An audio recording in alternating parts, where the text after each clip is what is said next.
Rick Groen of Globe and Mail called this movie an amiably black comedy whose bared teeth double as an engaging smile. It takes a satiric bite and leaves you laughing through the pain. Los Angeles Times critic Kenneth Turan said it was clever enough to make jokes about Greco-Roman wrestling and make them funny. And Amazon user and suspected bot ICU-YJM noted, "This is not a comedy, it is a horror movie. In which comedy movie you see multiple killings, in cold blood, without an ounce of parody. This movie depicts cold-blooded murders. Hello, is this American comedy? Well, if it is, buy it. It is a free country. What a waste of my money, and shame on the producers giving Detroit a bad name." On this episode of Ruined Childhoods, we decide the fate of Grosse Pointe Blank.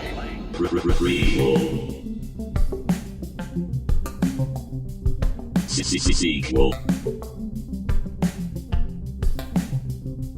Reboot. Which one will it be? It's the Ruined Childhoods podcast. Greetings, Starfighters. What a nice, gentle way to get us into the episode. You know what? I just feel like that's what we need, what I need. Just a nice, gentle easing in. I mean, really, there's been, we're recording this on October 2nd, 2020. And everyone's heard the news. Rick Moranis got assaulted.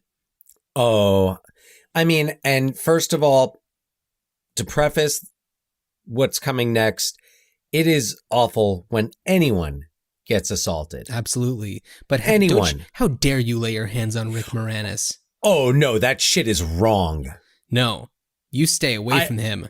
No, I saw that and I got angry. I got worked up on behalf, because, oh my God, like Rick Moranis, and of course, this person did not know who this was. I don't think this person was like, is that fucking Rick Moranis? Is that Rick Moranis? I'm going to go punch him. I'm going to punch that bitch in the head. What's funny is not funny, but like. Is that Vince Cortho?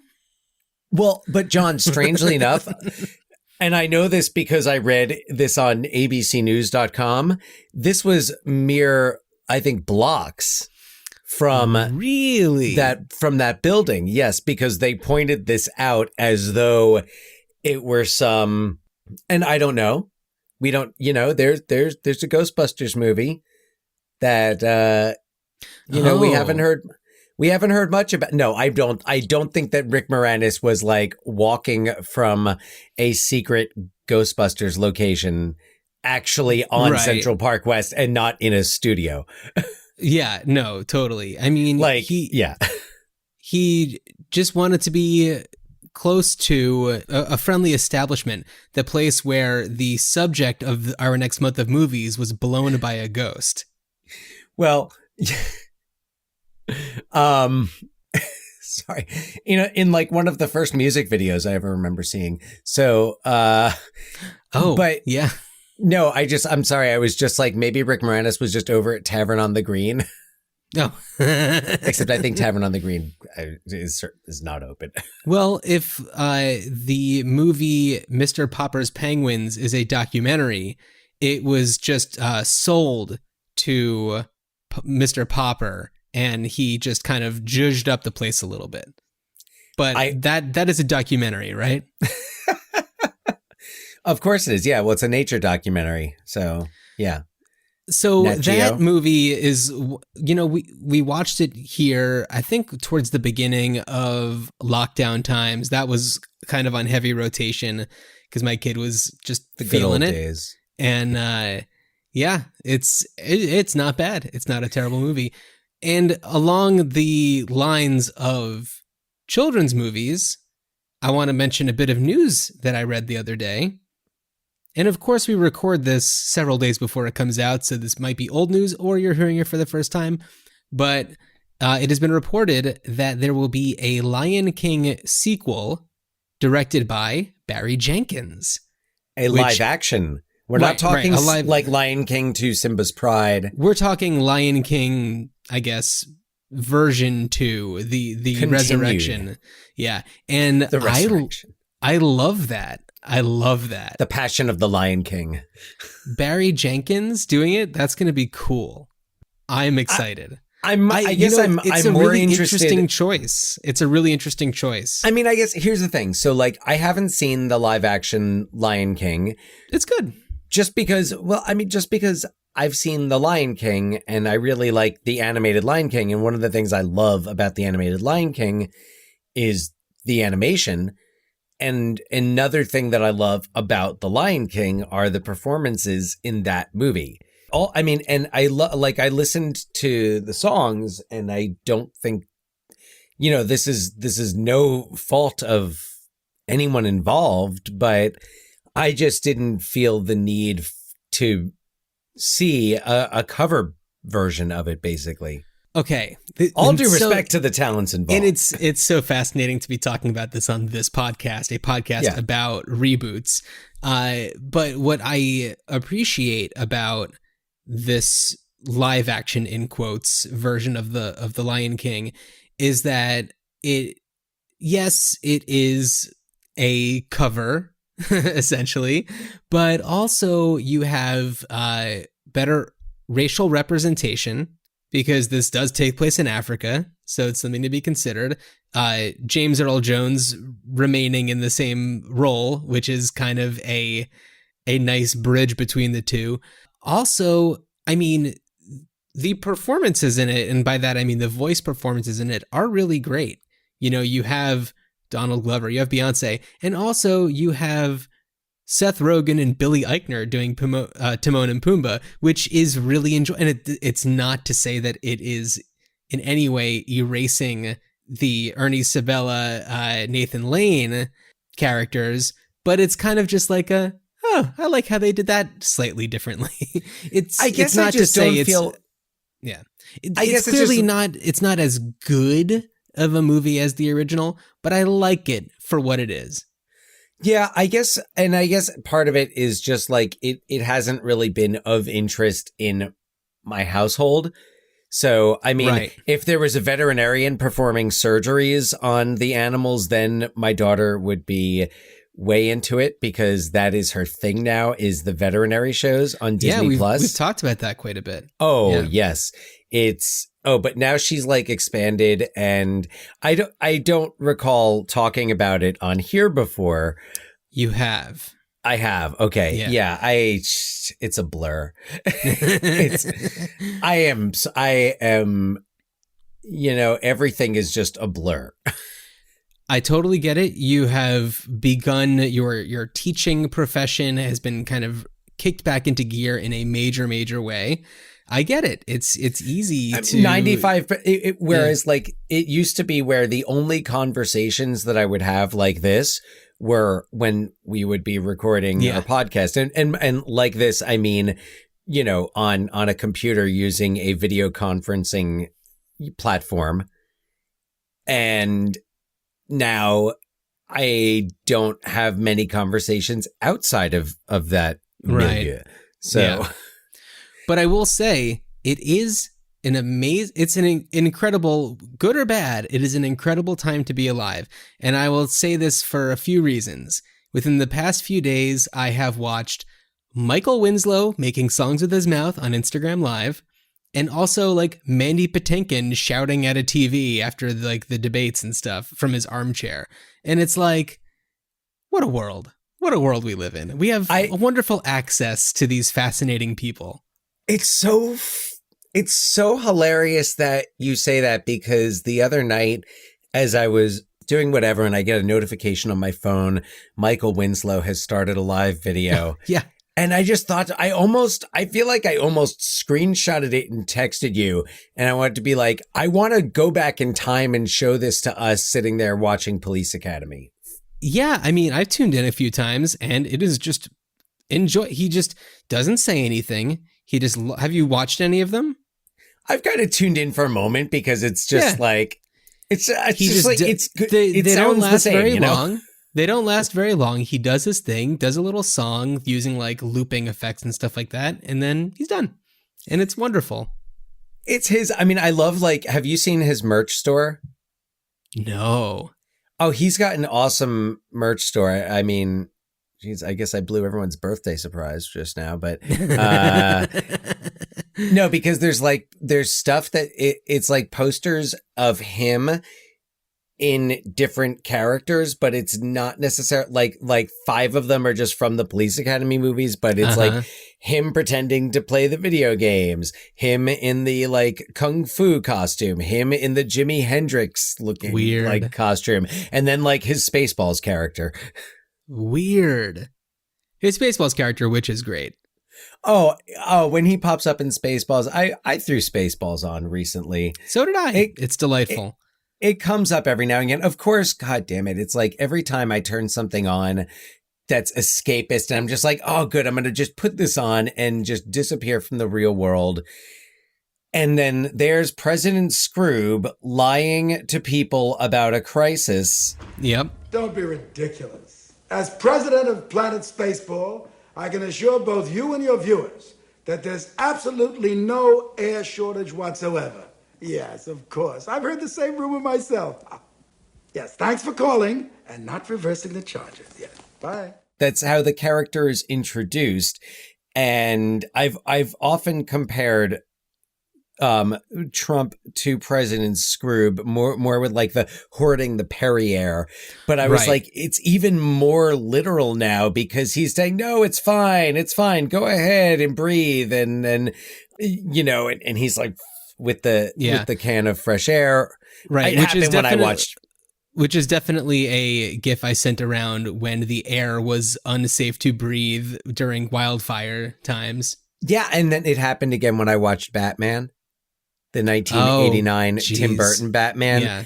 It was when the mayor is saying like, all right, well, we're going to cancel the 200th birthday or anniversary celebration due to public safety, and then the Joker just kind of cuts in and like knows how to do TV, of course, and is sitting in his lounge chair all painted up, and of course he's talking about, hey everyone, come on out, I'm gonna throw money on everyone, and then guess what, I'm gonna fight Batman who's at home washing his tights. So and I was just like, my God, why is everything turning into like current events? Why? Yeah. Like, I just want, what do I have to watch? What do I have to do? What, The Lion King, I guess. Even that something's lovely. It's or, lovely. Or, you know what? Grosse Pointe Blank. Grosse Pointe Blank. But before we get to Grosse Pointe Blank, I have a few more things to talk about with our last episode, The Apartment. Oh, cool. If you don't mind. No. So it occurred to me, of course, after we recorded, because that's when these things happen, but it is, I think, the genesis of the manic pixie dream girl ideal of, it's like, this is something that would have been a Paul Dano and Zoe Kazan. Zoe Deschanel. Zoe Kazan, because, they kind of, I think, were some of the pioneers with like Ruby Sparks, and then of course Garden State was the whole manic pixie dream girl thing. You know, kind of like the cutesy weird girl. 500 Days of Summer. Right. Yeah, which but Zoe Kazan. Yeah. So it's like that. That's exactly what this kind of really spawned. The Apartment was. I mean, I'd be curious to see, if there were any like it before that, but definitely the manic pixie dream girl ideal kind of was spawned by that. Well, and I mean, and as you know, as we were talking about how the young white professional mid-30s going through the existential crisis. I've got another one. Unless are you? Well, no, because I was throwing it back, and I was just like, I was like, oh, we kind of really did, but from CC Baxter to Benjamin Braddock, so it's from CC to BB, right? To what's Benjamin Braddock was much younger, but a younger version. But imagine Benjamin Braddock like CC Baxter 10 years younger, just out of college. So what I want to also bring this to is another movie that I can't believe I didn't make a connection with before. Dan, we're talking about C.C. Baxter. Have you seen the movie The Baxter? Oh, yes. So The Baxter is I think written and directed and also starring Michael Showalter. And it might have been the first movie that he directed. And it's the story about this guy who followed all the rules, and it seemed like he was then entitled to this ideal little life. And he has this fiance that's just like the perfect fiance. But then when her old flame comes to town, and he ends up finding a friend in this quirky temp played by Michelle Williams. And by connecting more with this quirky temp, he realizes that the path that he was taking, this kind of ideal path, isn't the right path for him. And a lot of similarities. And you got to wonder if the name The Baxter, because in the movie, it's explained that the term of being a Baxter is somebody who is kind of a pushover, and in this case, women just kind of walk all over him, and he's kind of the stepping stone to their next, like, to their future, to the person that they're going to spend the rest of their life with. He considers himself to be a Baxter, which doesn't necessarily apply to the apartment, but in all of the other ways, it really does. That makes a lot of sense. Yeah. So you have to wonder, and it feels to me like there's a lot of like Billy Wilder influence in the way that Michael Showalter does, I think, a lot of his movies. Yeah, but I think you're making I think that's a really great point. Thanks, about the Baxter, and I haven't seen it in a long time. I'm looking it up. And it's a really lovely movie. It's a lot of fun. It's certainly like, I don't know, because it's probably from like 2004, something around 2005, and it's definitely like it's in that time. Like it's a very like New York 2005 movie. Like it just feels that way, and which is great, which is wonderful. One other thing that I have for The Apartment is, and I don't know if this is just because the actor who played Dr. Dreyfus reminded me of him, but a really wonderful actor who could play Dr. Dreyfus in a remake would be Michael Stuhlbarg. How great would he be? Because he's essentially done different aspects of that character in a lot of different movies. Serious Man, got the Jewish factor to it. In Call Me by Your Name, he kind of has like the wise advice giving parental figure. So he's done. And is it all like rabbinical? Are you saying just like the different types of Jewish men that he's played? Because he's like a gangster in where like I feel like a couple of things he's been like Boardwalk Empire, wasn't he a gangster? I think so. On yeah, that? he's definitely for a few years he was just in absolutely everything, and I'm all about it. And I believe he's in something coming up, if I'm not mistaken. Of course he is. So he must be. Right? But I feel like I would love to see, and it just makes me want kind of like a movie, a companion piece to The Apartment that's all about Dr. Dreyfus, this guy who lives with his wife in New York in 1960 and has this debaucherous next door neighbor in his apartment building. And then one night he comes to him needing help because a woman has OD'd in his bed. So, So he also was in The Shape of Water. Oh, totally. With RCP favorite Michael Shannon. Let's see what else. He was Michael Stuhlbarg was in one of the seasons of Fargo, The Post. Speaking of Fargo, really quickly, and just real quick, I think it was the movie. What was the movie that Shirley that he was just in? Yeah. That's the one I was thinking of. But new season of Fargo is out. Dan, have you watched the Fargo series at all? You know, I'll be honest with you. I tried with the first season, and I've been tempted to just kind of like go to a different season because I get the sense that like you don't really need to Not at all. I feel Each like- one is there independent any of the other continuity? ones. I think that there will be like little Easter egg connections between them, but they take place in all different eras. It's just this geographical area where they all take place.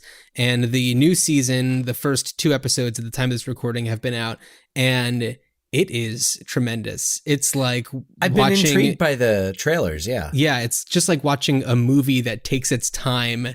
And, because it's like there's just going to be whatever, 8-10 episodes, something like that. And it's like Yeah. you're going to have your ending. And then the next season will be a completely different story. So I really enjoy that type of kind of filmmaking because it really is more than just like a TV series. And what's cool is, especially if you look at TV over the last 20 years, you see a real evolution and you see how different series have influenced and affected each other. And it's kind of like for every groundbreaking series, you have a bunch of copycats. Like there were all the like Lost, and then there were all of the echoes, the flash forward, Sure. the event, which were fine, but they were covers to keep a theme going. But you'd start to see like some really positive influence on storytelling and like building a season. And I think once shows started to like determine when they were ending, like with a show like Breaking Bad, which is like, okay, we're going to do we're going to do 1 more full season and then 2 more half seasons. Yeah. So 2 seasons. Yeah. But I think it just strengthens the storytelling because you need to know where you're going, because otherwise you end up wandering aimlessly and your show is more about a concept than an arc. It's why Breaking Bad is Breaking Brad. Stop it, bro. Go ahead. But one of the things, because there are so many, one of the things that I really love about the Fargo series, and at first when I saw that they were making a series out of Fargo, I kind of rolled my eyes, but they really did it brilliantly. And, the first season is its own kind of version of the Fargo film story-wise. And then it really takes it into some really cool ways and really cool directions and amazing performances from like some of the best actors out there. And I'm excited to see where this season goes. So if I just kind of ignore all due respect to the folks involved with season 1 of Fargo, because I enjoy their work, but because I also love that movie. So it's hard for me to kind of see that story and not be like, I just want to watch William H. Macy play this character. Right. So then should I just like skip that season, but I should kind of check out the other seasons? Check out the Which other one seasons. should I go to? The Ewan McGregor season. There's a Ewan McGregor season? What? He plays twin brothers. Dan, Ewan McGregor season? You are missing what? out. Start there. Hey, start there, and then you're probably going to want to watch the first season, just because it's pacing wise and like vibe wise, you're gonna really enjoy it, and you're gonna want to complete and kind of go back. But I feel like maybe that's what I should do, and then go back to the first season once I've kind of accepted the idea of Fargo the series. Whereas the first season it's kind of like watching the first season of the American adaptation of The Office, when it was just kind of doing the UK version. So right. Anyway, we don't need to belabor the point. I think that it's actually better than that. I think that it did that because it kind of had to do that. And it does it in a really clever way. It doesn't really, like, you can appreciate so many things about it and maybe even kind of lose yourself in it and not necessarily forget the source material, but it's you understand how it is different. Yeah, I think the pacing also I found it a little slow because I'm thinking about it and I'm like Billy Bob Thornton, who I really enjoy his work. And speaking of The Office, Martin Freeman. In that character, Martin Freeman, who I also really enjoy. So, that's one that's kind of always on my back burner. Well, people aren't here to hear us talking about Fargo. They're here because they love Dan frickin' Aykroyd. Yes, it's October. It is AYKTOBYR. AYKTOBYR, our celebration of the films, the career, the legacy of Daniel Aykroyd. So, and I have to say, like, Dan Aykroyd is kind of, he's one of those actors who I think for a long time I kind of wrote him off as, you know, he was a good supporting player. And I think I always thought of it as, you know, there was Belushi and Aykroyd. Yeah. And then it was Chevy Chase and Aykroyd. Mm-hmm. And Ernie Hudson. And Ernie Dan Aykroyd. Hudson and Dan Aykroyd. Or, you know, but that even then it was Bill Murray. Bill Murray. Yeah. So I feel like he was kind of always second banana. And when he was in the lead of a film, it didn't Coneheads? necessarily Coneheads, yeah. Which I kind of want to revisit that. I like Coneheads a lot. I haven't seen it in quite some time, and I've been thinking about revisiting that. So It is so bizarre, and not for October, but no, I don't think so. But I think that it's definitely worth a revisit. It's been a while for me, but I just remember it fondly. But I love that we're starting off October with Grosse Pointe Blank, where he is a supporting role, but he really stands out because he really lends a lot to this character. He makes it, he brings out several dimensions into this character that could easily just be. Yeah. It's such a and I can only imagine, I feel like he and Cusack, I can only imagine they must have had a lot of like improvisation and just, you know, really had fun with it. It's a tight script. It's a really great script. Yeah.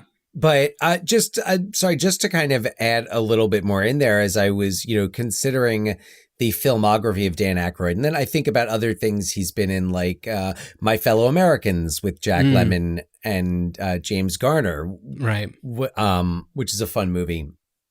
And then you think about, he got an Academy Award nomination for Driving Miss Daisy. He's in Driving Miss Daisy. And then you go and you're watching Indiana Jones and the Temple of Doom. And Is that Dan Aykroyd? Is that Dan Aykroyd doing a British accent? Yeah. And it's just like that. Yeah. He's everywhere. He's always really good, I feel. Like My Girl. He's very good. You feel for him. You feel for him in My Girl. And you buy it. Him and Jamie Lee Curtis. Yeah. And I mean, aside from that, Dan Aykroyd is also just like a fascinating person. He has a strong fascination with the occult, which is kind of how Ghostbusters came to be. Love that about him.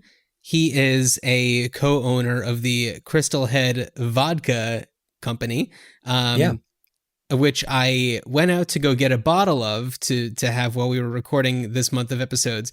But it's a $50 bottle, and I don't feel like I'm at a $50 for a bottle just for fun kind of situation. Dan Aykroyd has gotten my money in other ways and will probably still continue to get royalty checks from things that I buy. Not just me, of course, but yes, all of us. Shall we launch into a synopsis for Grosse Pointe Blank for anybody who either is unfamiliar or it's been a while? I guess by we, you mean you or I, but you. After high school senior Martin Blank freaked out and ditched his date at prom, he joined the army, got involved with the CIA, and ended up getting into the murder-for-hire business. Now it's been 10 years since standing up his high school girlfriend, and the weight of the world is on his shoulders. With the counsel of his not-therapist, Dr. Oatman, and his assistant, Marcella, Martin is convinced to go to his 10-year high school reunion and make amends with his high school sweetheart, Debbie.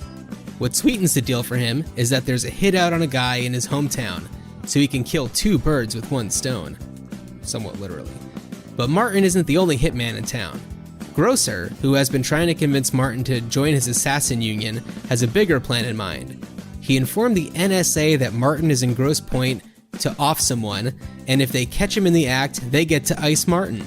But wait, there's more. Grocer also has Felix La Poubelle, a nasty son of a bitch killer, after Martin as well.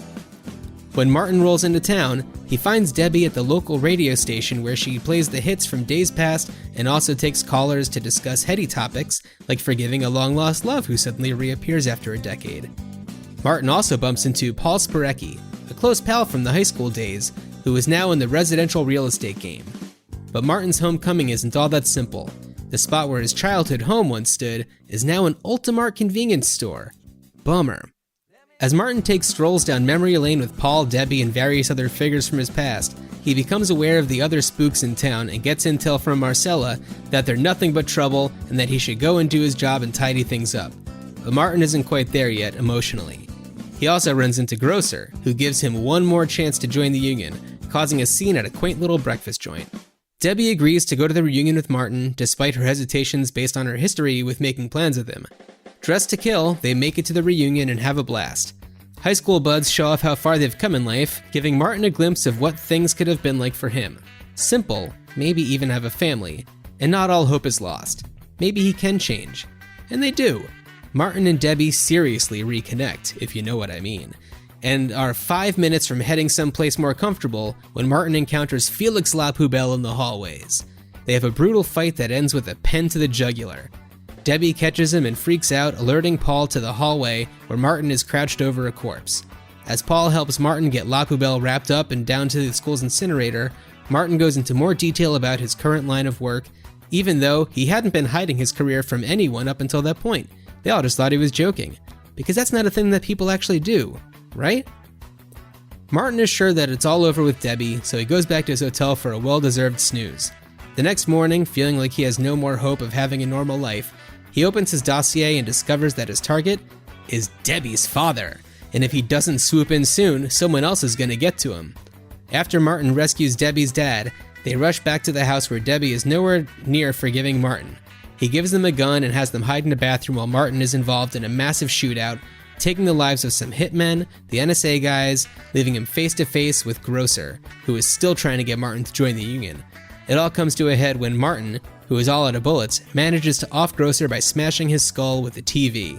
Martin, who had just explained to Debbie why he stood her up at prom, as an effort to channel his homicidal urges to the military instead of the ones closest to him, and now asks to marry her, much to the approval of her dad.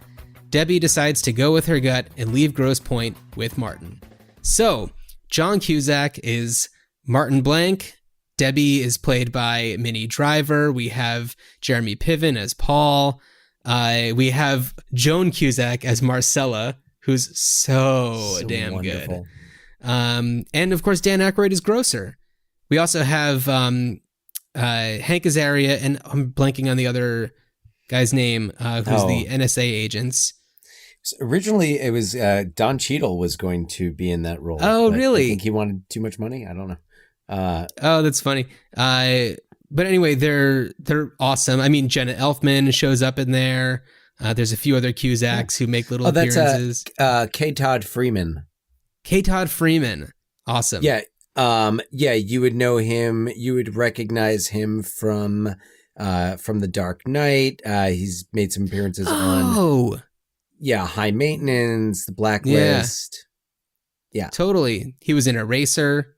Got it. Cool. Oh, yeah. Yes. Yeah. Mm-hmm. So there's so many awesome things about this movie. The way that people talk to each other is really fun. And like I said, he tells people what has happened to him in the past 10 years. And he mentions being a hired assassin. And they all think he's joking and just say things like, oh, does that come with dental? Or So what's your business? Professional killer. Do you get dental with that? No. Where have you been for 10 years? I freaked out, joined the army, went into business for myself. I'm a professional killer. Oh, do you have to do postgraduate work for that, or can you jump right in? I'm curious about that. It's an open market. Open market, that's good. Wow. What have you been doing with your life? Professional killer. Oh, good for you. It's a growth industry. people just kind of write it off and joke about it with him.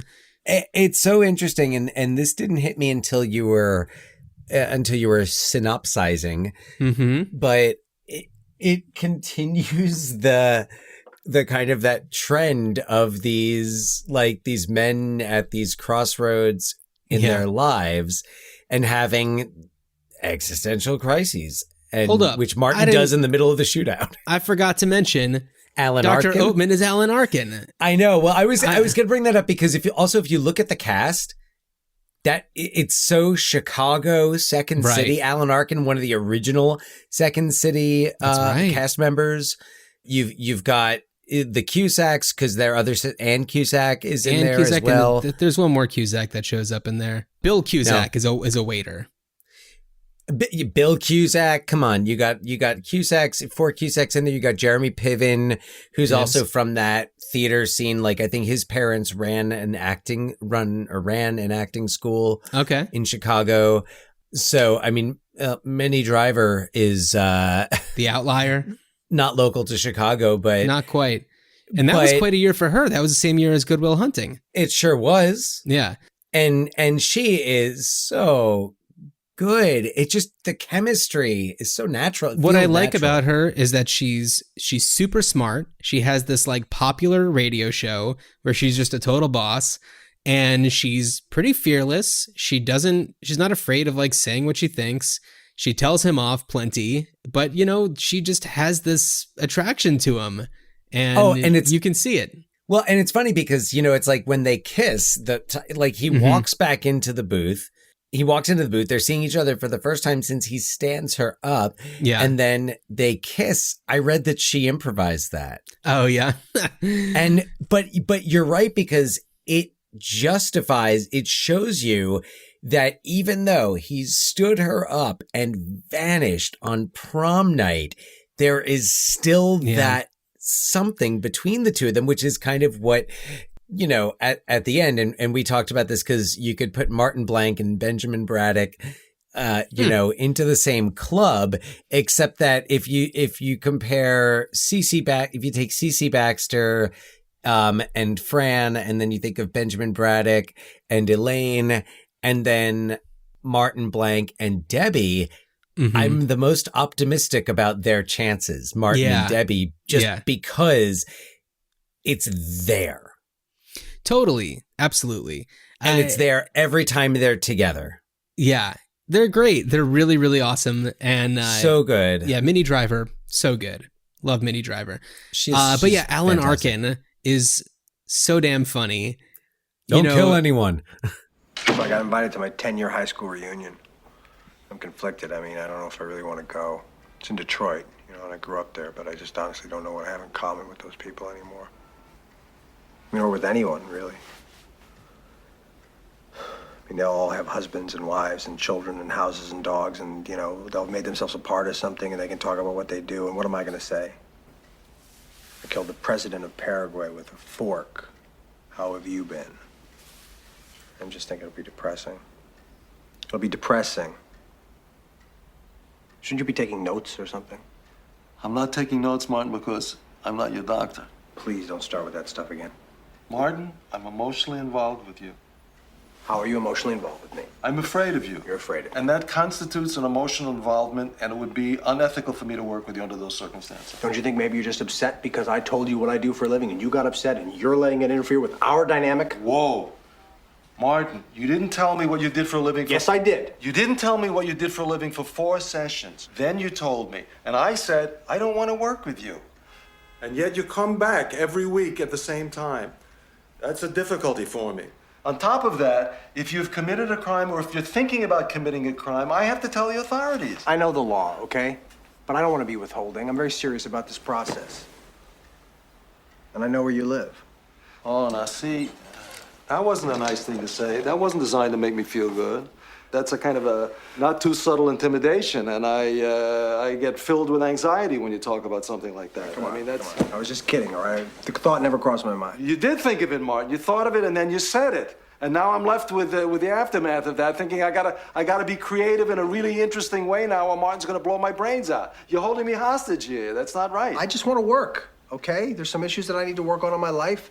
I've read your books, your bestsellers on the top 20. They were both ghostwritten, Martin. What? The Annihilation of Death? Yeah. Kill Who, A Warrior's Dilemma? I read it. It was New York Times top 20. Well, I don't know what to say. Well, what do you say to other patients, I don't know. How does it work? Ask me how I'm feeling. How do you feel? I'm feeling uneasy, man. I'm just dispassionate. I'm bored.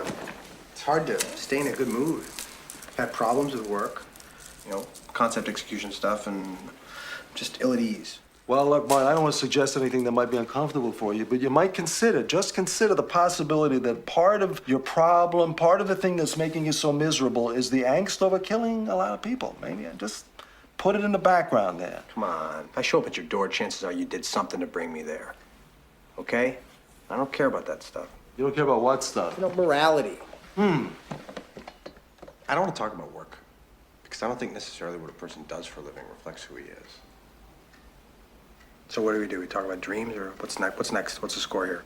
Talk about dreams? We can talk about dreams. It's your nickel. Sure. I had another one about Debbie.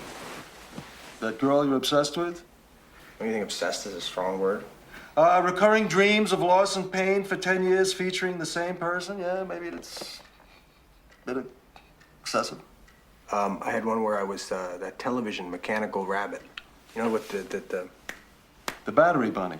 Yeah, I was the bunny. That sounds like a very, very depressed dream. Really? Yes. Why? Martin, it's a terrible dream. It's a depressing dream to dream about that rabbit. It's got no brain. It's got no blood. It's got no anima. It just keeps banging on those meaningless symbols endlessly and going and going and going. Time is up. Time's up already? We want to do a half a session? Can we just pretend like we have a normal doctor-patient relationship? I'll ask you a piece of advice. You give me an answer. You know, advice. Should I go to the reunion? Yes. Get out of town. Thank you. Go see some old friends. Have some punch. Visit with what's her name? Debbie. Debbie. Don't kill anybody for a few days. See what it feels like. I'll give it a shot. No, don't give it a shot. Don't shoot anything.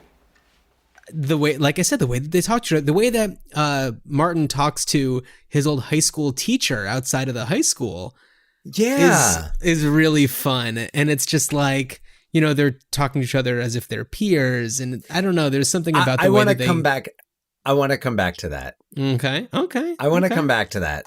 But later. She was just like, you know, everybody's what happened to Martin Blank pool. You know, everyone got it wrong.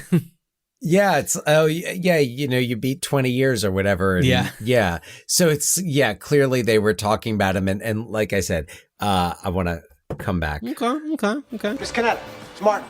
Martin, my God, it's you. Hey. Oh God, you've been Detroit's most famous disappearing act since White Flight. You look exactly the same, Mrs. K. Well, you look great, is what I mean. You look thank great. you. Thank you very much, Martin. You have always been very good at saying that and not sounding like a kiss ass. So, what happened?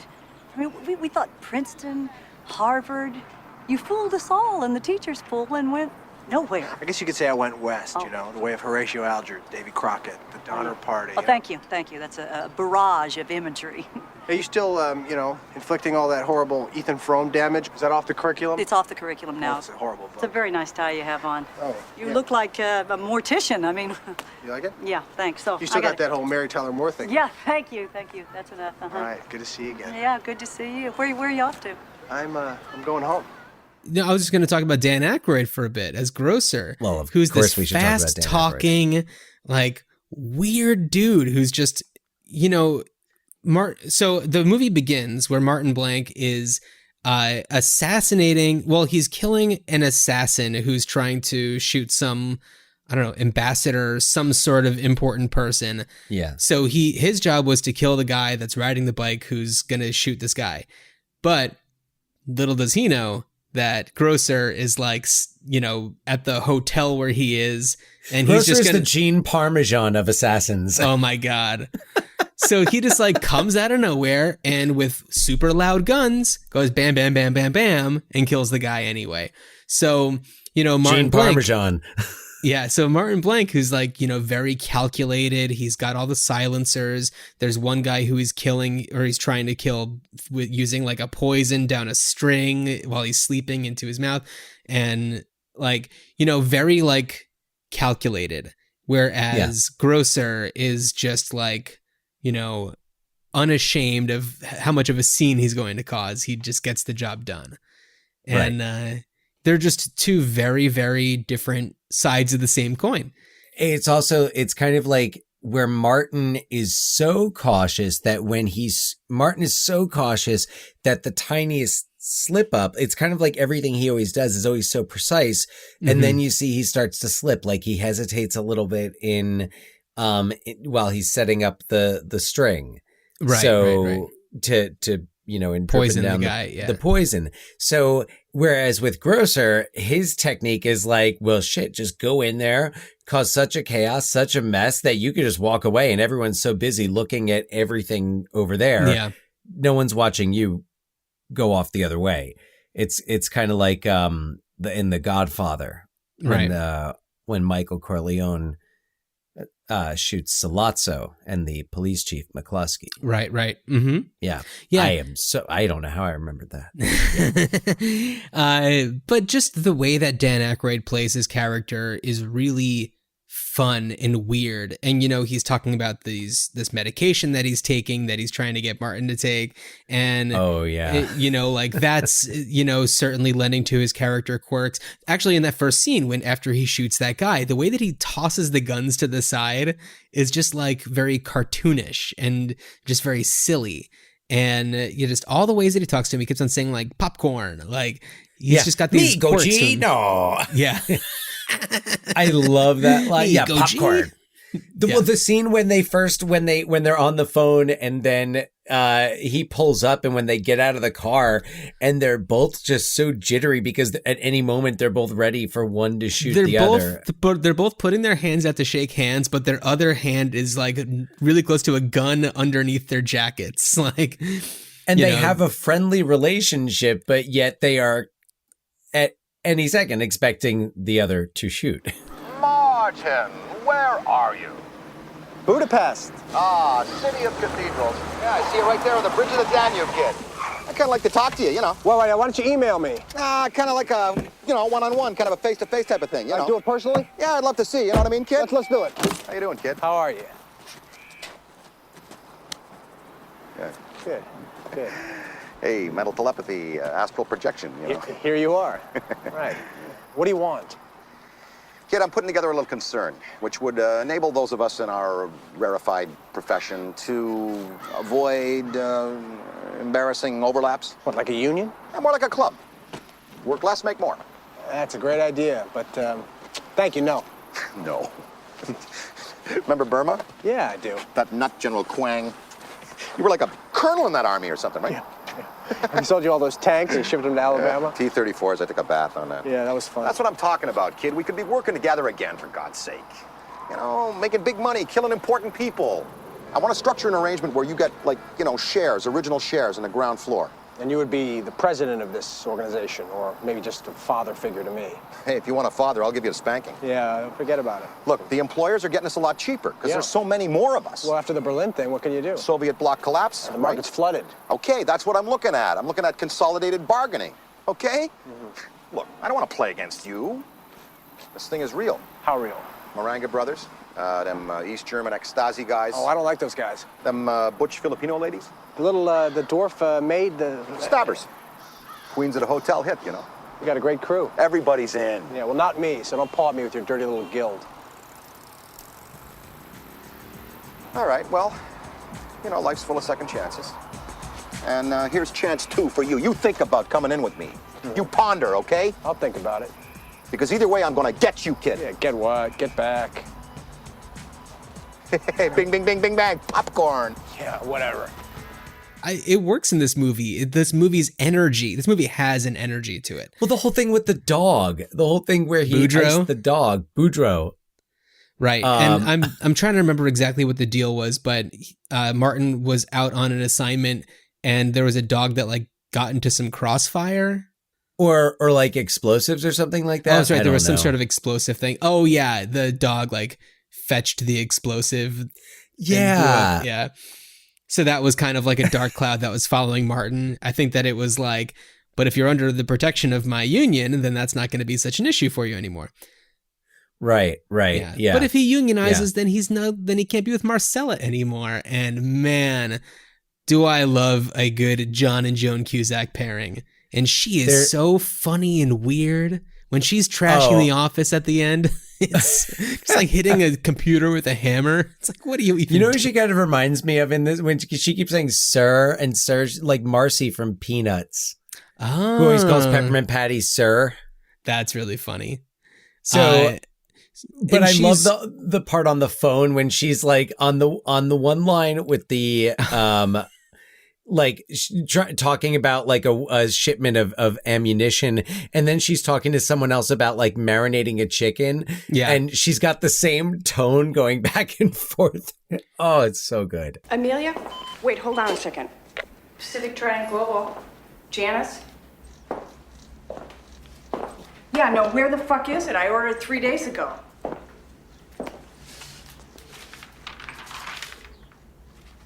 No, that doesn't work. That's not right. Let me go over it again, all right? Let's see, 3,000 rounds of 9mm subsonic. You had that. I gave that to you on the fucking list. Well, I don't give a goddamn where it is. You get it here now. Amelia? I'm sorry. Yeah, no. No, it's not going to be a boring soup. That's just the base. You put the chicken in, you've got to add other flavors. Carrots and celery are just a base of a soup. I love Joan Cusack. And this movie is a perfect example why. This movie and okay, Dan, did you see, and I don't know why you would have seen it, there was a movie that came out a couple years ago with like Mark Wahlberg and I want to say Rose Byrne called Instant Family. No, I've heard of it. I know of it. But, so the whole thing is that they adopt these 3 kids, or they're fostering these 3 kids, and to true adopt story, them. based on true story. Right. Yeah. And there's this scene at the end where like the kids run away and they go past this house, and the person that's living there, who's just like kind of out on her deck, is Joan Cusack, and it's just like a weird random cameo. And like, is she playing somebody else or is she Joan Cusack? No, she's playing somebody else, but like the way that she kind of plays it as if she's a character who's been in the entire movie. Like, I don't know. It's just really funny. I do not know how to explain her character. There's a director's cut somewhere with like an extra hour just with Joan Cusack's character. Yeah. Establishing everything. Can I get one of those? Because I haven't gotten a single hug from you since I've known you. Please.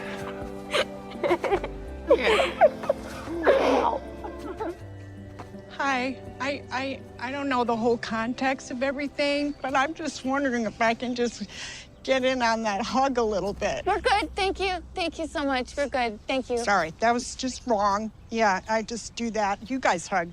I crossed the boundary there. Everything's going to work out. Great, too. I can tell. Hi. Oh, thank you. Bye. Bye.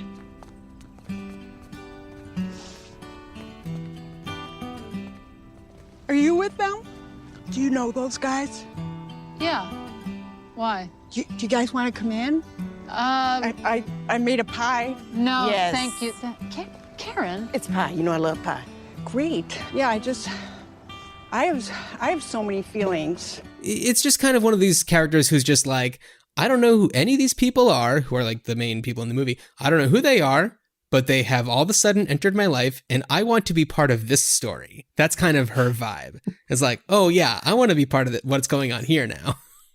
And she's so funny and weird. And that's just one. Joan Cusack is just so funny and weird. I love it. And Marcella, oh God. Great character. And, you know, she's the one that pushes him to go to the 10-year reunion. She's like, I think this could help you. Like, this would be so great. You can reconnect and blah, blah, blah. I don't know. It's awesome. And Joan Cusack has made claims that the movie that she did with John Cusack, War Inc., is kind of a pseudo sequel to this, where she plays the assistant to his like assassin or killer character. And is he an arms dealer? He's an arms dealer, I think. I saw it, but it's been a long time.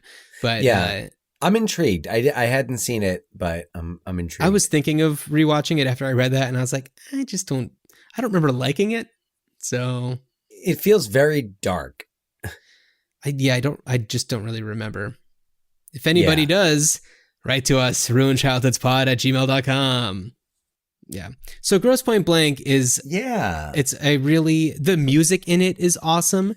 You know, it's a lot of throwback music new with wave, the idea 80s of it being kind of an 80s flashback because of the reunion and everything. Class of 86. Class of 86. You know, you've got lots of the Clash. I think Joe Strummer actually did the music for the movie. He did the score. Yeah. And you've got some Nana in there. Yeah. Definitely the specials. Which I like the scene when she opens the door and when he goes to her house. You can't come in. You can't come in. You can't come in. I never realized that's a line from the song she's listening to. Which is funny because it's not even a line you hear. It's just, that's just what it is. If you know it, if you know the song, you know. Yeah. I think Blister in the Sun is in there Blister in the Sun twice. is like the main song in the movie. The theme. Yeah. Yeah. I mean, but that had a great soundtrack. I remember I personally did not have the soundtrack, probably because I had all of those songs on other things, but I knew, a lot of people who had that soundtrack. It was it's a big real soundtrack movie. Yeah. But the soundtrack, it plays. Well, yeah, and then that was also like, mid 90s with things like Pulp Fiction and even Forrest Gump, where not just original music for the movie, but Dazed and Confused. Yeah, Dazed and Confused, another one. Reality Bites was kind of similar, but it was more music, I think, written for the movie. Right. It was a lot of like current grunge. Yeah, current grunge. But I'm saying it was in that era of soundtrack movies where it was like, if you're like, I am not the biggest fan of that movie, but I have got my CD of that soundtrack. I don't know if you way back when. Did you ever watch Parks and Rec? Oh yeah, of course. Okay, so I love there's this one episode where Adam Scott's character Ben is about to go on a road trip with Aubrey Plaza's character April, and all of his CDs in his CD book are all soundtracks, and he's like, oh well, I kind of look at it like it's your favorite directors making a mixtape just for you. Ew. Yes, I saw that episode. I enjoyed that line immensely and connected to it. Yeah. But yeah, but Grosse Pointe Blank was that cool soundtrack that had all of those great like new wave 80s hits, which maybe you knew and maybe you didn't. Right. Like it's not like the specials were mainstream. No, but Blister in the Sun was definitely one that like stood the test of time. Oh yeah. A little bit. Yeah, but it was those were the songs, those were the bands that you learned about from like, an older sibling or a cousin or someone, who was into that type of stuff because they were like in college and listened to college radio. Yeah. At that time in the yeah. early Well, mid-90s. I mean, you were in college in the mid to late 90s, and as an older brother, as my older brother, you definitely informed a lot of the music that I listened to for a good chunk of time. And I mean, and this goes earlier than when you were in college too. I mean, definitely when you were in high school or even junior high, just a lot of influence. I mean, we definitely listened to a disproportionate amount of UB40. I was going to say there's a lot that was inflicted upon you. Right. But things like REM and REM, music like that was, certainly like I benefited from that education of good music early on. Well, thank you. Yeah. No, I liked some good stuff at that time. And you were kind of just like at the cusp of when grunge was happening, and definitely had a lot of those CDs and tapes. So absolutely. Yeah. No, that was like during the crossover from tapes to CDs. Yeah.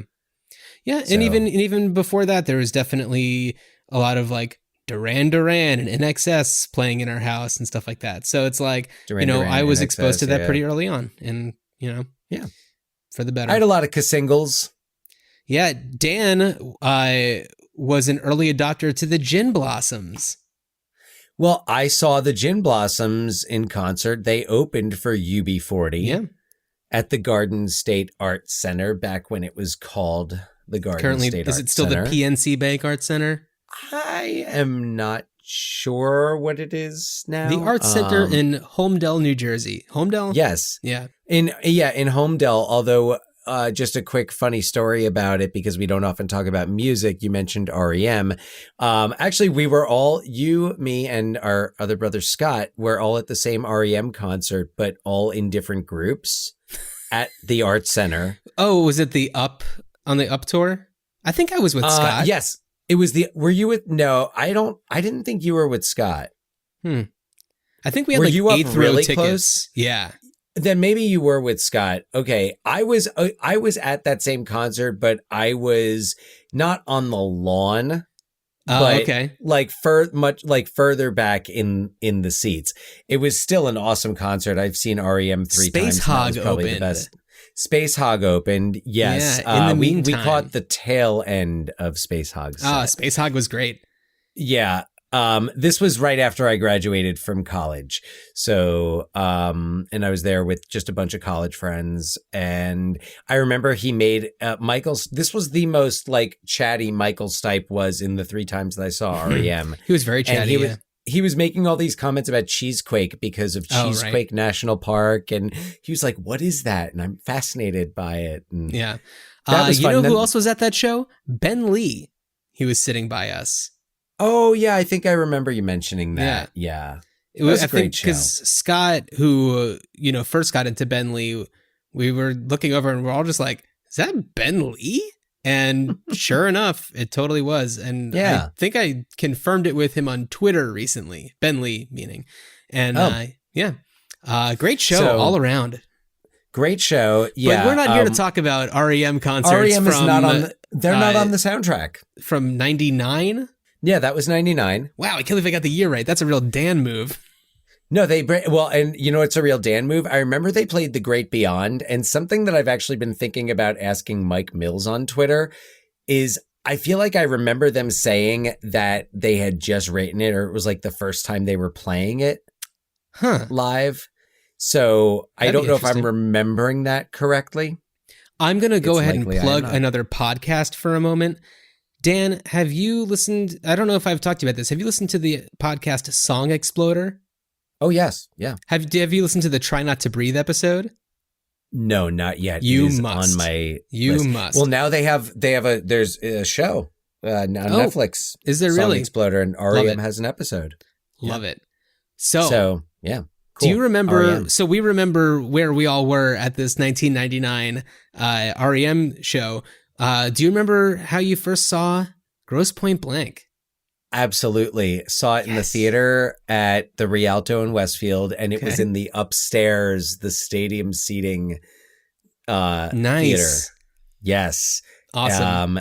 Yeah, and I want to say I was with Amy Blitz. So and so I remember I think Amy Blitz was there. Dave DeVito, Dave Littman might have been there. Shout out to Amy Blitz, Dave DeVito, and Dave Littman crew. Yeah, but I feel like I remember those are the people who I remember. There may have been others with us. I don't fully recall, but I remember. Yeah, we saw Grosse Pointe Blank at nice in Westfield. I feel like I must have just caught it when it came out on video. I just don't remember seeing it in the theater. But I definitely, when I was in high school, went through like a huge John Cusack phase, just like absorbing everything he had done. And it was, that was kind of right at the point where he was, I don't know if High Fidelity had come out yet, or if it was like maybe just come out. 2000. Right, yeah. Which actually puts me, actually that probably, because I graduated in 2001. So that's probably right around the time when I was getting really into John Cusack. And this was definitely one that I was just like loving. I mean, certainly the more like Say Anything were the ones that I was like feeling more, but this was like Better Off Dead. Better Off Dead, huge one. Love Hot Better Pursuit Off Dead. is a good one. That's a fun one. Hot Pursuit. Tapeheads. Watched a lot of Tapeheads. I have yet to see Tapeheads. It's a really fun. I mean, I haven't watched it since then, probably, but it's a really fun movie. Tim Robbins. It's great. So, Dan, you were alluding to something earlier about Martin Blank and the teacher. Is this where that comes in? Where we were talking about what we would do now? Yeah, yeah. So, and I've got two directions here, and one's going forwards, one's going backwards. Because I've always wondered, I've always felt like you could do a sequel, and I feel like you could, a story about a hitman who gives up the life.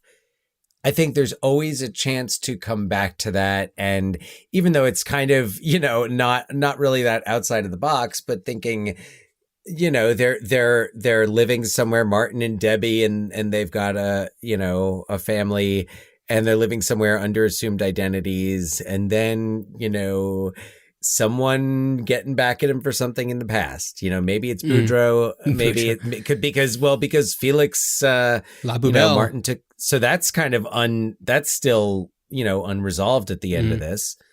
You also have the whoever Debbie's father was testifying against. I'm guessing the mob. I don't know.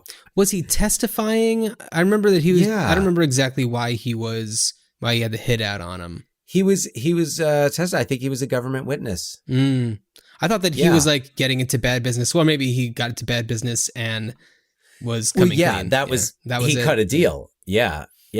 So I'm pretty sure that was it. So I'm wondering, what loose ends from Martin's past are going to come back to haunt him. And then, does this bring them back to Grosse Pointe? I don't know, but I feel like that doesn't matter as much as it is picking up with the characters. And now this time Martin is the target, and he has to kind of remember all of these things he hasn't thought about. Shooting blanks. Oh, is that the title? The title, Shooting Blanks. Yeah. But so maybe you have kind of a whole, and like, I don't know, maybe like one of their kids is in college. So they're trying to like go and they have to like get the kid or something. And they're trying to outfox the assassins that are coming after them. Now, of course, Grocer doesn't make it. So Dan Aykroyd does not come back for the sequel. He got real killed. Yeah.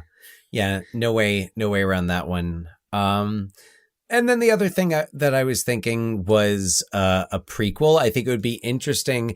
I thought, first of all, maybe a series of novels documenting kind of like Martin's journey through the army. I think that there's this whole part of him in the army and him getting into the assassin program, and like Grocer, there's clearly a background between them where I feel like there's like a mentorship quality. Well, a father figure, because Martin didn't really have a what happened to his father? I don't remember, but I know he wasn't around. I don't know if I think he died. I think his father died, and his mother. That's an interesting scene we haven't talked about. Right. Yeah. With his mother, she's at a facility and she's not all there. Lithium. No. Yeah. No. Yeah. It's a sad scene, and it's a really interestingly written, acted, and directed scene. Mm-hmm. So, but and anyway, it gives us the recurring line. Oh, you are a handsome devil. What's your name? Exactly. That comes up a few times, which is lovely. I love it. But anyway, and I think if you're going to do anything involving a prequel with Martin, now there's the Martin in high school prequel, the Martin and Debbie that would kind of like show almost like who is like him in his senior year and kind of coming to a point where he's realizing he's battling these demons. He's feeling all of these like urges to hurt. Yeah. And I think that's where you can kind of establish that he had this relationship with his teachers that was kind of different from other kids. And as a high school teacher, you have those kids. You have those kids who come through and who are like, reading, philosophy, and they're reading like Nietzsche, and they want to talk about the classics and existentialism. Right. So it's not out of the realm of reality. I think that if you were doing some prequel stuff with Martin in his, I guess he's like 28 Yeah. in this, Grosse Pointe Blank. So I guess, I don't know, Paul Dano, probably too old. The John Cusack, Paul Dano playing the same character role. It worked so well for Love and Mercy. I mean, they look nothing alike, but you buy it in Love and Mercy. And I wouldn't mind seeing Paul Dano playing like this type of... Paul Dano coming up several times in this episode. Look at that. Be a little different, you know, something a little different. Yeah, for him. I mean, he had his role in Looper. I feel like there's a little bit of probably that in him there. Oh, yeah. Forgot about that. Yeah. Where he is an assassin. He is a I'm he is used a to hitman. him.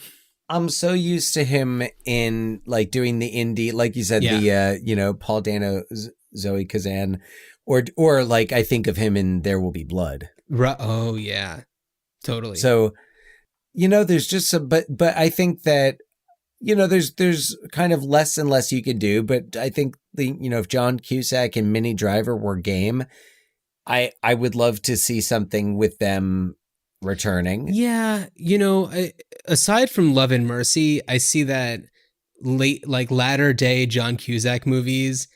They've all been like a lot of they remind me of like the Bruce Willis movies that are always just some like of them straight are to the stream. Bruce Willis Some movies. of them literally are the Bruce Willis I think movies. a couple of them are the same movie.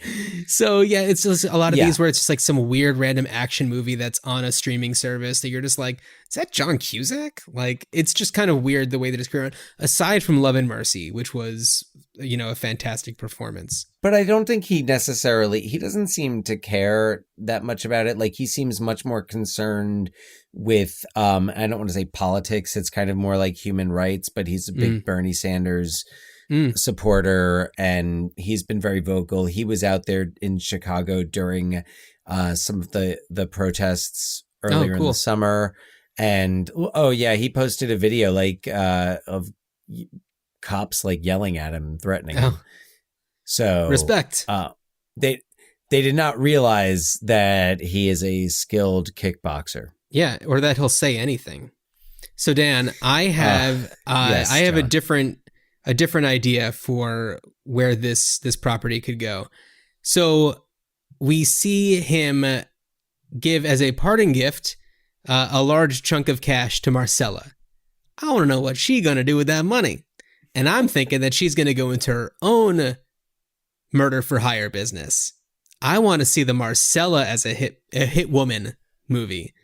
Oh, kind of like Marcella. Well, is it Marcella as a hit woman or Marcella as like a coordinator of like she runs a network of hit people, assassins? Kind of like for easy point of reference, think like Mr. and Mrs. Smith. Right. Yeah. The whole like more of like the Angelina Jolie, like the network that she's in. Yeah. Imagine, but I'm not necessarily like restricted by gender, but no, totally. Imagine Marcella, Marcella running. She fulfills the idea that Grocer has of like forming this like, syndicate of assassins. Oh, just throwing this out there, but what if like there was a little, communication between Grocer and Marcella that we don't know about, where he was trying to get her to, although I don't know. Yeah, well, it's like maybe she just like took his good ideas and, did it the right way. Because clearly it's been some time, it's been quite a while since that movie came out. What, 26 years, 25 years, something like that? So 24 years. Yeah. So 90, it's 97, 23 years. 23 years. So we're definitely like in and a half, far into the life of this organization. Yes. Yeah. And, you get that awesome Joan Cusack. I want more Marcella. That's all I'm saying. You know what? And I neglected to mention that, of course, Martin and Debbie would have to go to Marcella for help in the sequel. But I'm now imagining these two things combining, where it's like they go to Marcella for help and Marcella is like running this whole, like, it's like The Office that you see in any of those TV shows that are supposed to be like 24. And they've got like the whole office where it's, upstairs and we're walking around, lots of computers and flashing lights. Yeah. And then there's Michael Winslow at the desk doing the bleeps, the bleeps, the jeeps and the So I don't know. So Dan, unless you have more that you want to talk about with Grosse Pointe Blank. Yes. Please. I'm sorry. No, because there's a couple of things that I noticed and I wanted to call them out. So not just does it have an amazing soundtrack, but there are certain points where, speaking of the live and let die moment at the Ultimar, where it switches between the Muzak and the full version. It's beautiful. That's Exhibit A. Exhibit B was the point that made me take note. But the transition from Mirror in the Bathroom to 99 Luftballons. Oh yeah. During the reunion is so, and it's like he has that line, after she sees him, and with Felix, dead Felix with a pen sticking out of his neck. The music just has that real drastic like change of tone. Mm-hmm.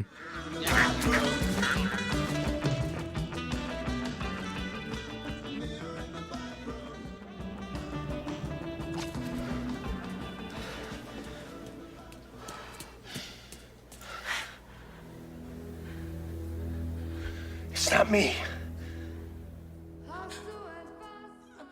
I thought like just such a great choice, and it syncs up so nicely.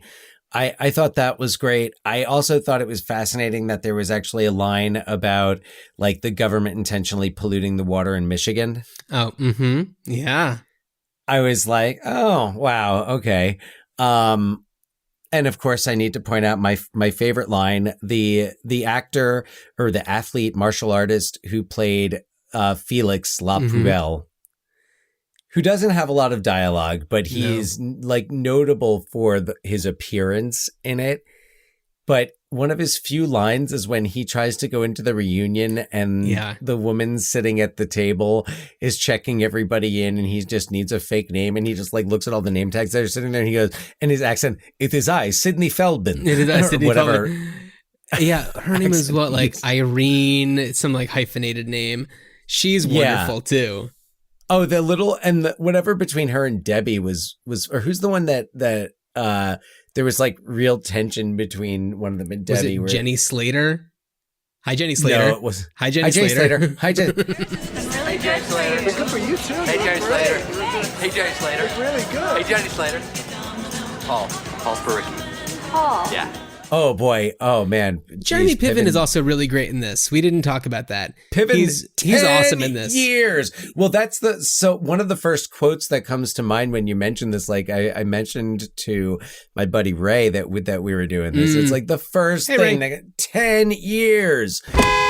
10 years, man. 10. Yeah, we were talking about how Jeremy Piven that had his like the peak. But I feel like this was, like, pre-hair plugs.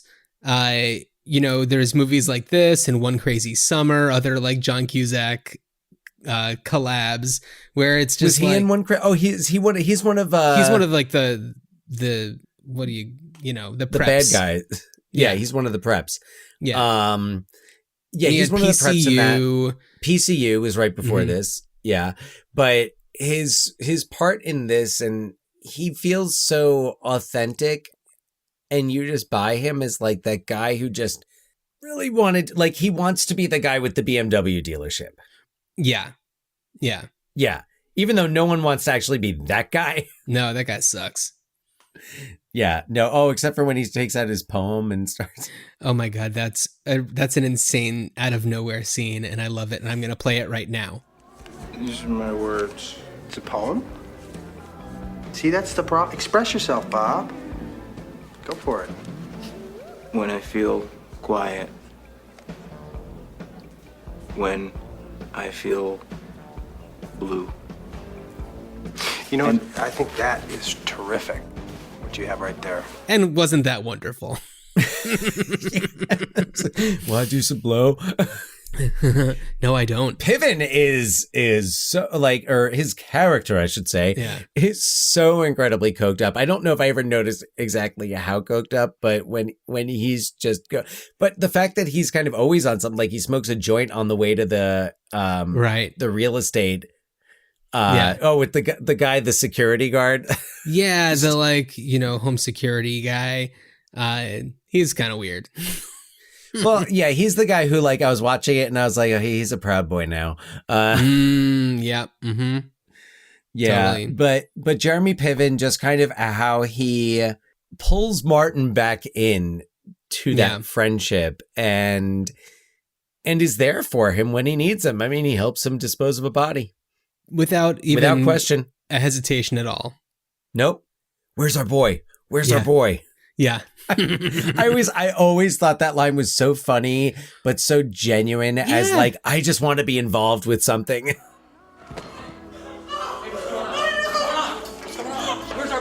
Where's our boy?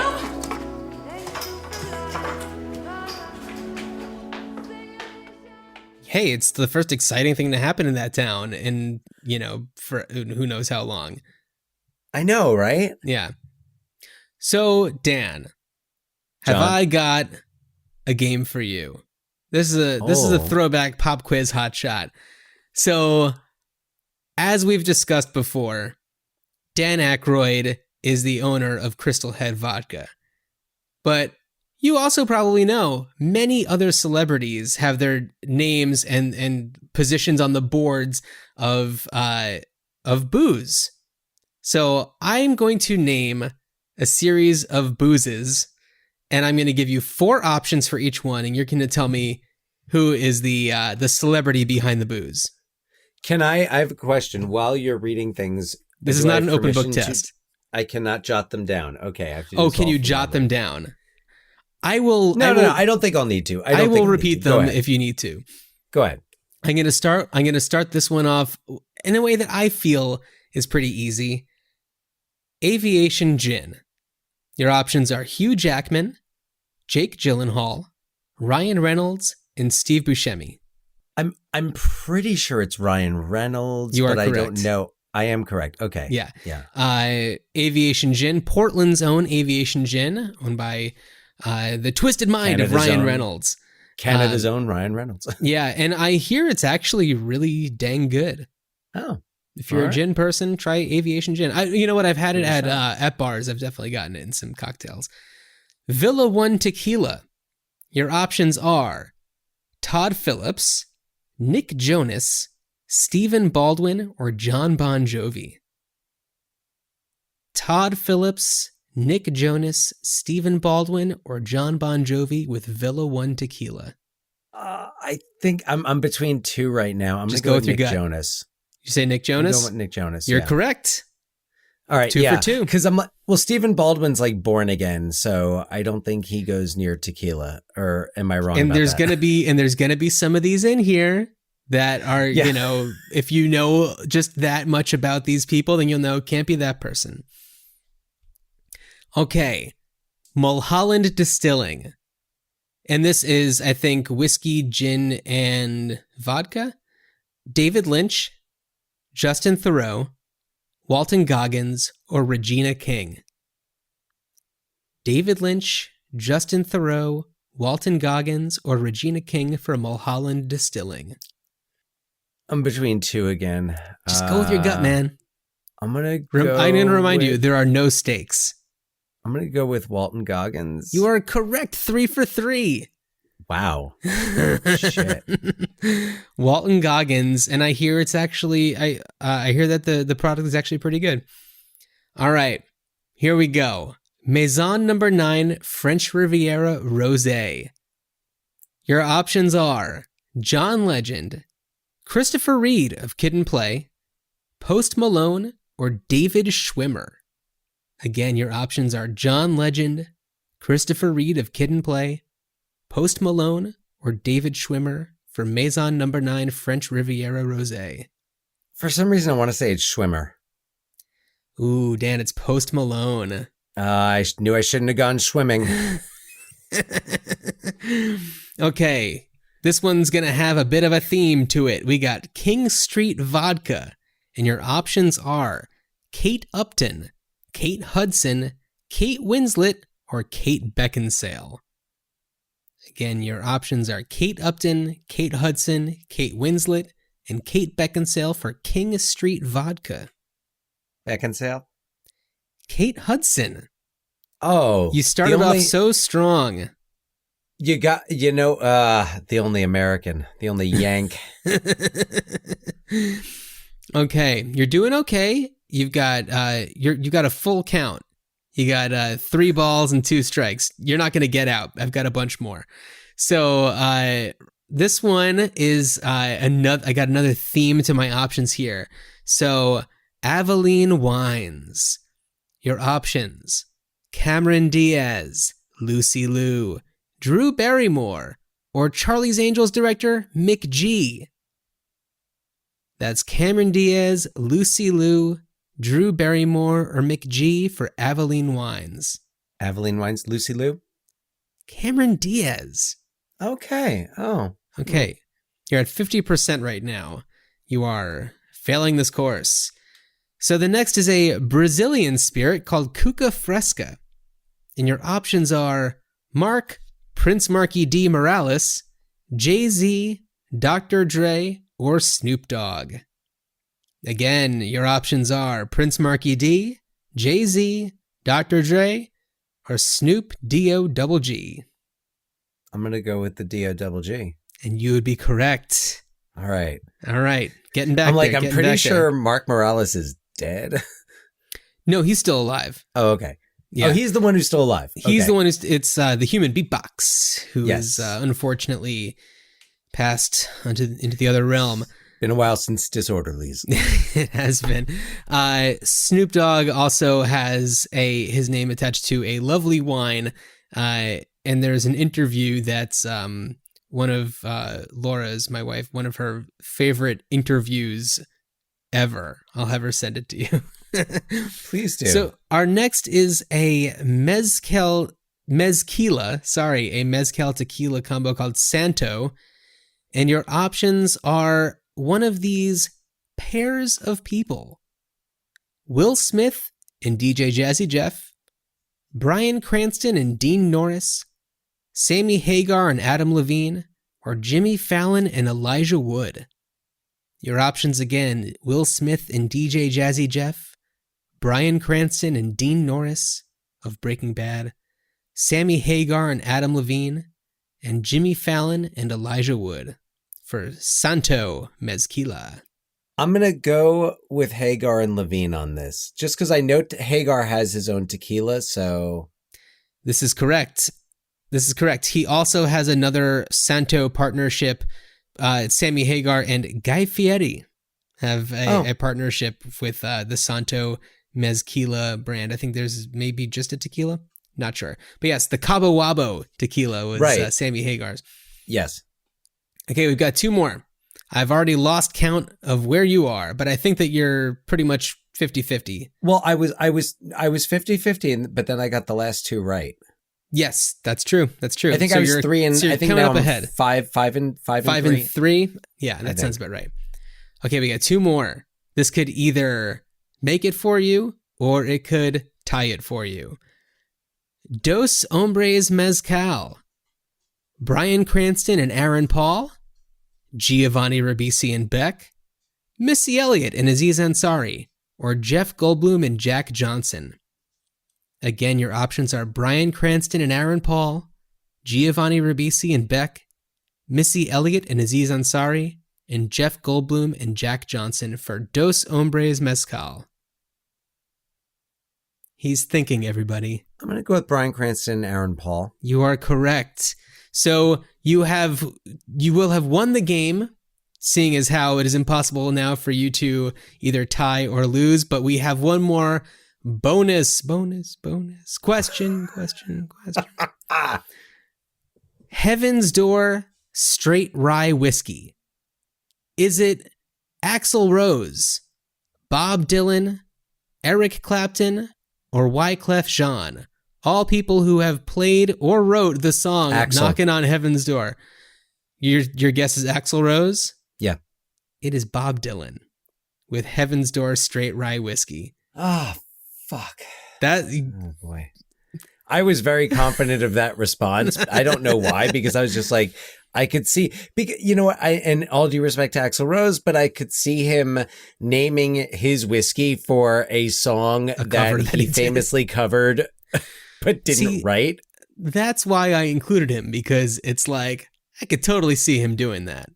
Whereas it's like I don't know why I just couldn't imagine Bob Dylan having his own rye whiskey, but you know what? He does. It's nice to know. Get it. And of course there are tons more of these. I was waiting for you to throw Terramana out there, though I assume that you would know that I know that is Dwayne "The Rock" Johnson's tequila. You know what? And that's why I did not include it, because I thought that'd be too easy. Same with Ciroc, which is famously Puff Daddy, or what is George Clooney's Casamigos tequila? Oh, see that? I feel like those are some of the more well-known ones. I put in Aviation because that one is like one of the more like widely publicized ones. Yeah. Yeah. No, the others were anything else that I got right was more from like logic and reasoning. Sure. You're a smart guy. Not from knowing shit. Well, then Walton Goggins, why did you figure that one? So what were so that was the Mulholland, right? David Lynch, Justin Theroux, Walton Goggins, and Regina King. Okay. So I didn't feel like Regina King, at least to the best of my knowledge, has any kind of specific, like that there's much of a I added that one because I thought that you might think like it's too weird for it not to be her. I feel like Regina King is someone who there's been a lot, has been in the press a lot with just like winning tons of awards, and she's got her directorial debut, which is hitting the festivals now. So I feel like I would have seen something about that. So I kind of ruled her out. And then that left me with David Lynch and Justin Theroux. And David Lynch, I feel like he's he's pretty clean. Keeps his body well oiled, not with whiskey. No, yeah. I felt like, okay, and if he was going to name his whiskey after one of his movies, I mean, maybe that would be it, but I also didn't think he'd be so obvious. And Justin Theroux, honestly, was where I was really wavering between the two. I had a feeling that Justin Theroux would be one of the ones that you would get stuck on. Well, and it's interesting because he came up. Well, he didn't come up directly; he came up indirectly earlier. In the Baxter. From the Baxter, and he's really. He's and I was so good in the Baxter. I really like him in those roles. I really like him in those roles where he's like funny, but he's so funny. Yeah, he's so funny. Like I really liked him in Mulholland Drive, and but there's another movie where I'm just like, he's too, like, he's really scummy in it. Or it was like his role on 6 Feet Under. So Walton Goggins is one of the partners for Mulholland Distilling. And there's a wonderful podcast that's been going on for, I want to say 20 years. Like it's one of the first podcasts called Jordan Jesse Go, with Jesse Thorne and Jordan Morris. And they have a running gag on their show where people send in theme songs for Walton Goggins' brand of vodka. And it's quite enjoyable. Yeah. I mean, so honestly, shout out to Jordan and Jesse. Jesse, who does, he has an NPR show called Bullseye. He's also on the Judge John Hodgman podcast. And Jordan Morris, he did the podcast Bubble, which is now also a graphic novel, which I believe is also being made into a movie. And he was also a guest on the Hey Teens podcast that I did forever ago. Oh, nice. Good dude. Yeah. Funny guys. But anyway, and then I went with Goggins partially because I was like, I could see him having a piece of a distillery. Uncle Baby Billy himself. Like I could see that. And then also I could also see you throwing in two people associated with Mulholland Drive to trip me up. So you see how my brain works. I'm always looking for the angle, man. So anyway, Dan, you did great. Congratulations. Thank you. You win a one day we will share a bottle of Crystal Head vodka. One day. I look forward to that day, and Not the entire bottle. That would be insane. But slowly over time, we will enjoy it. I look forward to that. We're gonna make that happen, and I hope that maybe we when we do that, even if it is not happening during October, that perhaps we can enjoy a fine film starring or co-starring the phenomenal Dan Aykroyd. Yeah, well, why don't we talk about what we're doing on the next episode? Yeah, so next episode, we're going back to one of the biggest Dan Aykroyd hits and comedy classics, 1983's Trading Places, co-starring Eddie Murphy. Yeah, I'm really excited. Jamie Lee Curtis. It's going to be... absolutely. Paul Gleason. Yeah. Such a funny movie. So many wonderful, memorable scenes. Performances. Yeah, and we'll get definitely more into this on the next episode, but very excited. I don't know yet if it's on any streaming platforms readily available, but I feel like it's, even if you're not going to listen to our next episode, worth rewatching just because it's as relevant today as it was when it was made. And very, very funny. Yeah, absolutely. Dan Aykroyd, killing it. And this is one where he's in a leading role. We were talking before about how he shines more in the supporting roles. Well, this is one where he's more of a leading guy. He and Eddie Murphy are really kind of, they're 50-50. One movie that we didn't talk about earlier that I don't think we're going to cover, that is an adaptation, a remake, but Dragnet. I don't think that. That's another one where he's kind of in a co-starring role that. I thought about it. I thought about it earlier. Well, he's kind of the lead in that, and Tom Hanks is almost the support. That's true. Because he's Sergeant Friday. He's Joe Friday, just the facts man. I mean, he's so good. He is very good. Anyway, that just popped into my head. That's all. Yeah. No real reason to bring it up. An early reboot. And like one of our, an early, reboot. Sure. There. Yeah. So from a TV series. So anyway, everybody follow us on Instagram at Ruined Childhoods Pod, Twitter, ruined_pod. Email us, ruinedchildhoodspod@gmail.com.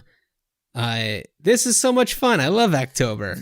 October, it's going to be a great month, and I'm excited that we're doing it. And I hope that if you're still listening, that you will join us as we continue our journey through the cinematic history of Mr. Daniel Aykroyd. And I hope it's a good journey for you, Dan. Good journey. Well, I heard there was a vodka brand created by an actor man who's accomplished both in comedy and drama. But you tried to drink a fifth, and now you're falling off your tits. It must be quite a delicious tasting vodka. Walton Goggins has a vodka. Walton Goggins has a vodka.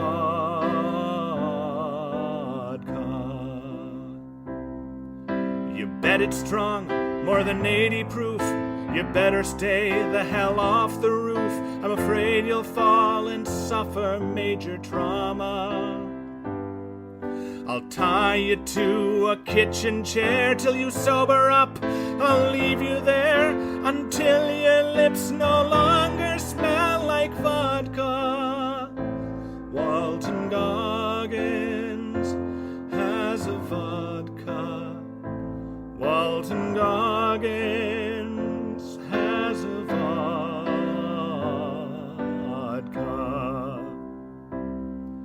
You know that we've been here before. I've cleaned your puke off the floor and held you while you cried out for your mama. I don't want to hear you cry at night. Just go to bed, turn off the light, and dream of having more Mulholland vodka. Walton Goggins has a vodka. Walton Goggins, it's not marijuana.